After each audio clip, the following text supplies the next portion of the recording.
some of you read that I think about when it's hot outside, that it's sunny and 70. Well, it's fucking not today. It's the reality of about 90 degrees and 100% humidity. But who gives a shit? That being said, September 3rd, I had to have my book turned in. And what I realized, I'm reading this book a lot, but I realized I wasn't born this motherfucker. I made him. At the bottom of insecurities, fear, self-doubt, lies, was me buried in the fucking fetal position. How I got out of that was recognizing it, being honest with it, being truthful with it, and then fixing it. We like to live on social media with lies about ourselves, how great we are. Get to the source and fix the problem. So the accountability mirror is something that I kind of came up with in high school. Like I said, I started shaving my head when I was 16, and I got caught up in trying to impress so many people because no one liked me. So I developed so many different identities. Let me sag my pants. You know, let me pull my pants up. Let me talk this way or act this way or be this way or whatever the hell it may be. God, dog, so many different things I did to try to fit in with so many different groups that when you look in the mirror, that's the one person you can't lie to. So every morning I would shave my head thinking, God, I would reflect back on some of the lies I may have told somebody or some of the ways I acted I didn't feel comfortable doing. And I did it to impress other normal people. The key word there is normal, everyday people. I was trying to make other people like me. How pathetic is that? So this mirror would always tell me, my reflection would say, God, you are a pathetic man. How does that feel every day to be this way? So I would just start having myself accountable. How did I attack today? How did I attack yesterday? And if I didn't do something I was proud of, I would write down a sticky note and I would fix it. So then my senior year in high school, it was a totally different David Goggins. I wanted to sit the cool guy lunch table, man. I wanted to, even though everybody was calling me a nigga all the time, I wanted to try to act like somebody I wasn't so I could fit in. And I sold my soul to the devil, trying to act like, I'm David fucking Goggins. That's who I am. And so I wrote down on a piece of paper, fuck the table, sit by your fucking self. And that's what I did. And guess what happened? My table became a table people started sitting at. Because a whole bunch of people in that lunchroom felt exactly like I did. I had a laundry list of things that I write down in this fix. So I write it down and fix it. One movie I watched all the time was Rocky. Rocky 1. And I related to Rocky a lot because of one of the smart guy, just tried real hard. And the one scene that I related a lot of my life to, still to this day, was Rocky 1, round 14. And this is where I got taken souls from. If you look at round 14 of Rocky 1, Apollo is beating the shit out of Rocky. Rocky falls down in this corner. Mickey's saying, stay down, stay down. Rocky didn't hear a fucking soul. Apollo, after he knocked him down, turns around, hands in the air, like I finally knocked down this animal. Right. Apollo doesn't know it, but Rocky's getting up. Apollo turns around the second Rocky gets up. And Apollo looks at Rocky, and Apollo looks at him with a look of like Rocky just took his soul. Apollo shakes his head, and Rocky has his gloves and emotions towards Apollo. Come on, motherfucker, I'm still here. And this song comes on that I played. So when I brought the Guinness Book of World Records, it took me 17 hours to do 4,030 pull-ups. I listened to one song for 17 hours. 2 minutes and 17 seconds. I listened to that song for 17 hours. Wow. Nonstop, on repeat. So the image in my mind of a man was not one that had earrings, sagged his pants. I had this image in my head, and I was going to fulfill that. And I didn't do any trends. I stopped trending. I stopped being this guy who whatever was new, fuck it, that's not what I believe in. I'm doing this. This is what I want to be, and this is what I'm going to be. I don't really like those words. Self-help or self-management or self-improvement. I don't really like what those words have come to mean these days. Because there's a lot of people out there that are constantly trying to improve themselves by looking for the one change. The one change, right? The one change in their life that's gonna make their dreams come true. And even worse, on top of that, there's a lot of people out there, a lot of self-help gurus and these hyperactive motivational speakers and these other self-appointed modern Zen yoga warriors that they're trying to sell the one thing. They're trying to sell the 9 steps or the enlightened path that's going to allow you to unlock all of your human potential and fulfill the dreams so you can live the life that you've always wanted to live. Now, I'm no guru. And I definitely don't claim to be. I'm just a man. But I will tell you this. It isn't one thing. And it isn't 10 things. And it isn't 100 things. It isn't a quick path. And there are no shortcuts. Meditation won't get you there, and neither will a miracle drug or an organic supplement or some superfood. Getting better isn't a hack or a trick or a one change that you need to make. Getting better is a campaign.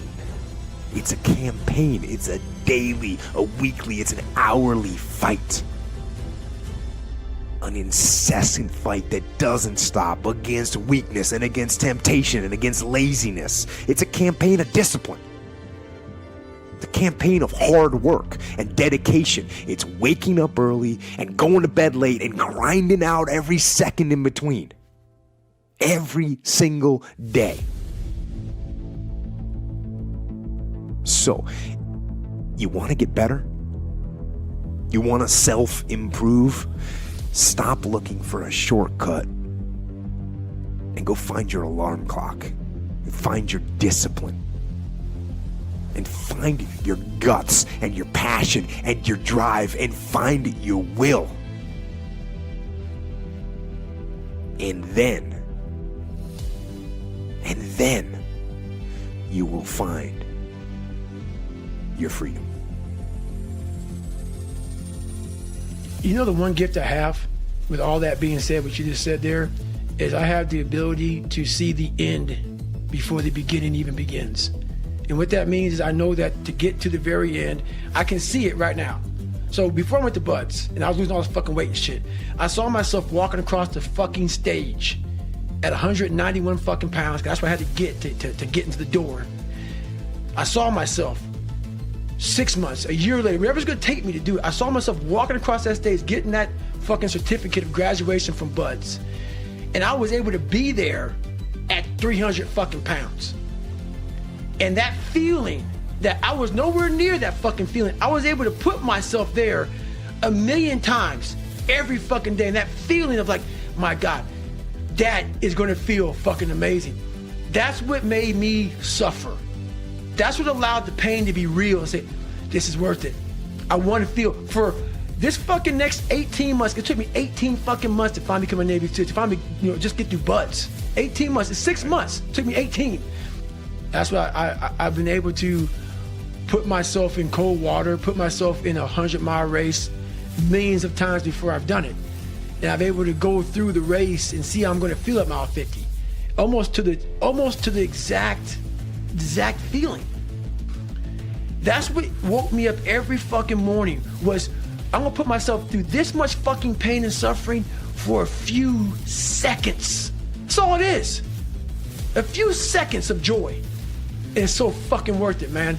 That's what people don't get. So I'm able to put myself at the finish line, even though I have no finish line, but at the finish line of an event before I even start the motherfucker, to say, how are you gonna feel at the end of this?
chuyện tình yêu đâu biết được ngày mai.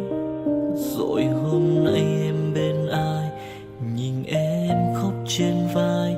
Thôi hãy quên đi, về với em hiện tại.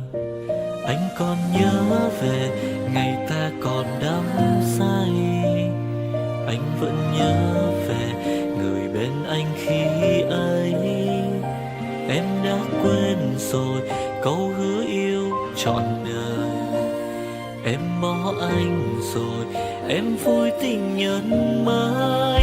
Cuộc tình này đã khác rồi, mình kết thúc em ơi. Chuyện tình này đã chết rồi, còn tiếc chi em ơi. Một lần em gian dối rồi, còn cố yêu không vui. Một lần em đã phản bội, làm vết thương chưa nguôi. Thì anh vẫn sẽ mỉm cười, người khác làm em vui. Còn anh xin kết thúc và giữ chút đau thương thôi. Ở nơi xa luôn nhớ về một mối duyên tình phai. Đường em đi nay khác rồi, còn mỗi anh đơn côi. Đường em đi nay đã khác rồi, còn riêng anh mãi đứng đơn côi.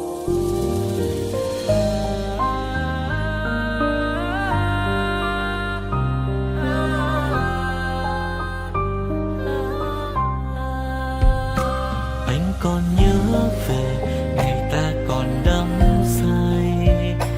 Anh vẫn nhớ về người bên anh khi ấy. Em đã quên rồi câu hứa yêu trọn đời. Em bỏ anh rồi, em vui tình nhân mới. Cuộc tình này đã khác rồi, mình kết thúc em ơi. Chuyện tình này đã chết rồi, còn tiếc chi em ơi. Một lần em gian dối rồi, còn cố yêu không vui. Một lần em đã phản bội, làm vết thương chưa nguôi. Thì anh vẫn sẽ mỉm cười, người khác làm em vui. Còn anh xin kết thúc và giữ chút đau thương thôi. Ở nơi xa luôn nhớ về một mối duyên tình phai. Đường em đi nay khác rồi, còn mỗi anh đơn côi. Cuộc tình này đã khác rồi, mình kết thúc em ơi. Chuyện tình này đã chết rồi, còn tiếc chi em ơi. Một lần em gian dối rồi, còn cố yêu đâu vui. Một lần em đã phản bội, làm vết thương chưa nguôi. Thì anh vẫn sẽ mỉm cười, người khác làm em vui. Còn anh xin kết thúc và giữ chút đau thương thôi. Ở nơi xa luôn nhớ về một mối duyên tình phai. Đường em đi nay khác rồi, còn mỗi anh đơn côi. Ở nơi xa luôn nhớ về một mối duyên tình phai. Đường em đi nay khác rồi, còn mỗi